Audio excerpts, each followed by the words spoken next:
Alright, sorry about the interruption on that with the phone call. I will try to edit some of that out later, I'm sure. Anyways, as I was talking about the getting ready to put the bearing on the ring gear, I made comment of the bearings that had no shields on them. Let me zoom that in, because this is something I've not seen Axial do yet. Let me see if I can get that to focus any at all.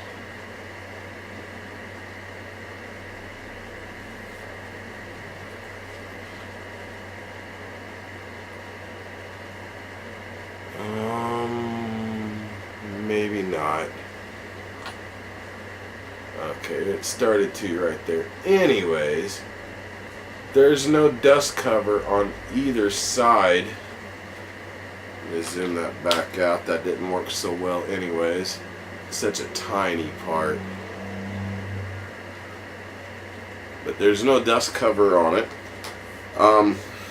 What I'm going to do is, before I put it on here, I laid me a little bit of marine grease down on the manual here. I'm just going to coat it, slide it on, and with coating it, what that will do, that will give it a barrier to protect it from any moisture that may try to enter it. The only downside to marine grease is if you get dirt inside it, it will stick. But being an open cased bearing, it'll make cleaning easier if it's needed at any time. I don't know how the axles are going to close things up with it or not. But when you get it assembled with the bearings, it'll look like that. One bearing sits real close and one bearing stays spaced. Now the next part shows where I need to start putting it into an axle housing, which is in the parts bag. So let me pull a housing out. This is going to be the first time I've seen one of their housings, and I will need a diff cover, which this is pretty neat. I just noticed after looking at it with the diff cover, I'm gonna say that that's probably link mount and shock mount printed out in red. That is kind of nice. And here is one of the axles. The interesting thing about these axles is your upper link mounts are made into them, so there will be no buying any aftermarket ones unless you're gonna do some modification and chopping into it. But we'll see. Let me go ahead and get the bearings out that I'm going to need.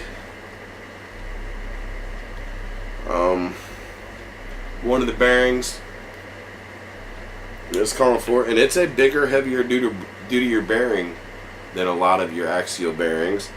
That's going to slide in for your pinion gear.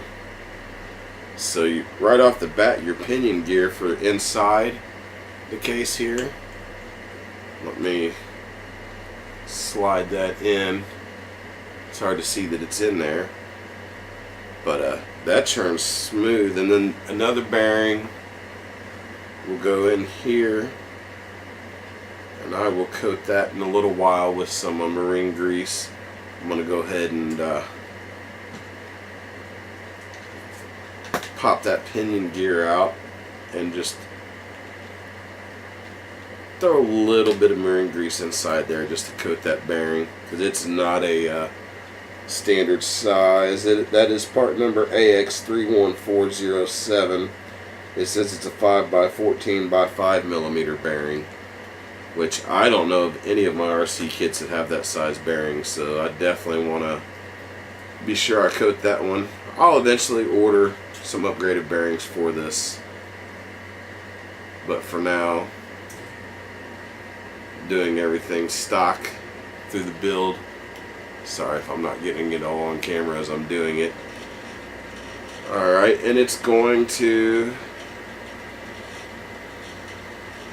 shows me holding it this way with my upper link mounts that way, And then it wants the pinion or the ring gear there. And that's a different feel with the way it sits in there. I'm going to go ahead and give it a liberal amount of grease. Turn it and get it going to lubricate it. I've already greased the bearings that are inside.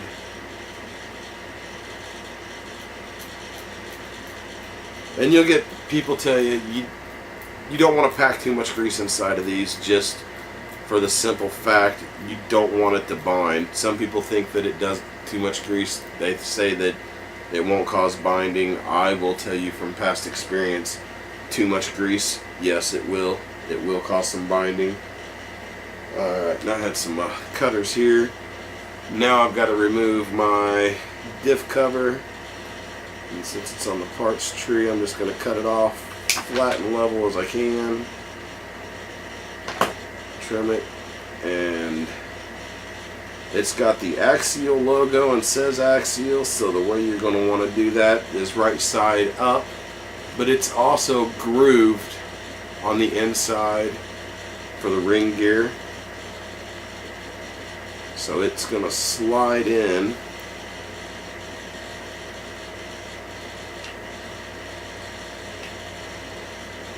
Maybe it's supposed to slide in. There we go. Slid it in. It had grooves to catch. Let me back the camera out a little bit. Didn't realize I was zoomed in so far still. It slides in and catches, and then we're going to use 4 M2 6x18 screws from the back side. You just slide them in, they'll sit there. And what size wrench do I need for that? Is that going to be a 2? Yep, that's a 2.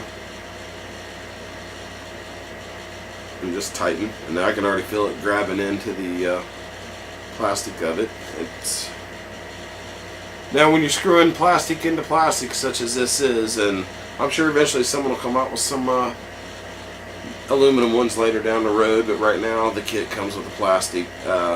When you go plastic into plastic, get it snug and stop. Don't over tighten it. There's no need to, and if you over tighten into your plastics, then you're just going to be stripping, cracking, and breaking stuff, and cause yourself much more problems later down the road, and it's just not necessary.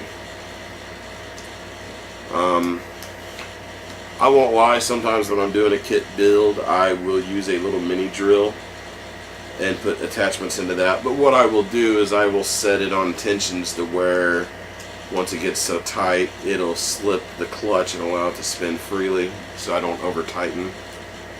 But for this tutorial, I'm just trying to use standard tools that people have around. Not everybody will have this wrench. Some will use an L wrench, which is perfectly fine. There's no right or wrong wrench as long as you got the right size. Some brands fit better than others, but usually with your 2mm, you're not going to worry about stripping your heads or anything. It's usually the 1.5s and the smaller ones like that that you need to be careful on, and it pays to have a better wrench for those. Go through my parts here. I got one more screw, then the diff cover will be completely secured in place.